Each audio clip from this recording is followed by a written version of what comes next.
যদি ওরা কামড় দেয় না তারপরও বিসমিল্লাহ বিসমিল্লাহির রহমানির রহিম। এই যে মধুর মাছিগুলি দেখতে পাচ্ছেন বা মধুর চাকটা দেখতে পাচ্ছেন, এটা কিন্তু কোনো প্রাকৃতিক মধুর চাক না। এটা মূলত আমাদের চাষের মধুর চাকটা ওইখানে যে বাসা বাঁধছে।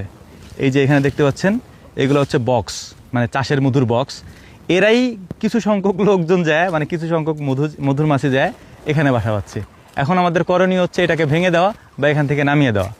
এটা কীভাবে দেয় সেটা আপনাদেরকে দেখানোর চেষ্টা করছি। তার আগে সেফটি হচ্ছে এটা, কামড় টামড় যদি দেয় না যদিও সাধারণত, তো তার আগে আমি এটা নামাই নিই। দিতেও পারে, যদি একটা দিয়ে দিলে আর কি করার আছে, তাই না? দেয় হচ্ছে কর্মী মৌমাছিরা দেয়।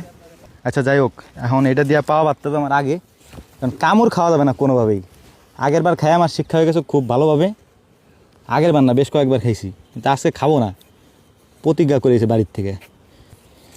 ওকে, হাত আটকাইছি, পা আটকাইছি, এখন ওরা ভাঙবো বলতে ওরা নামাই দেবো এখান থেকে, যাতে ও ওর জায়গা মতো যায় মধু টধু সংগ্রহ করে কাজ করে আর কি। আমি যেহেতু একটু ছোট মানুষ, তাই এটার পর দিয়ে নিই। বিসমিল্লাহ।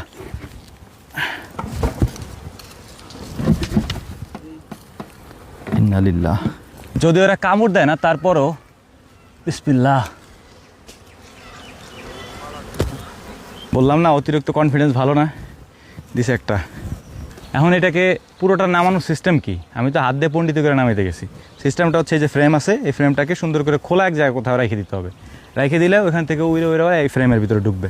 যখন ফ্রেমের ভিতরে পরিপূর্ণ ঢুকে যাবে তখন এই ফ্রেমটা সহ ওই খাঁচার মধ্যে রেখে দেওয়া হবে। এটা হচ্ছে প্রসেস আর কি। পণ্ডিত করতে গেছিলাম, কামড় একটা খাইছি। ভাবছিলাম প্রতিজ্ঞা করেছি বাড়ির থেকে আজকে কোনো কামড় খাবো না। তো আল্লাহর পরিকল্পনা হচ্ছে উত্তম পরিকল্পনা।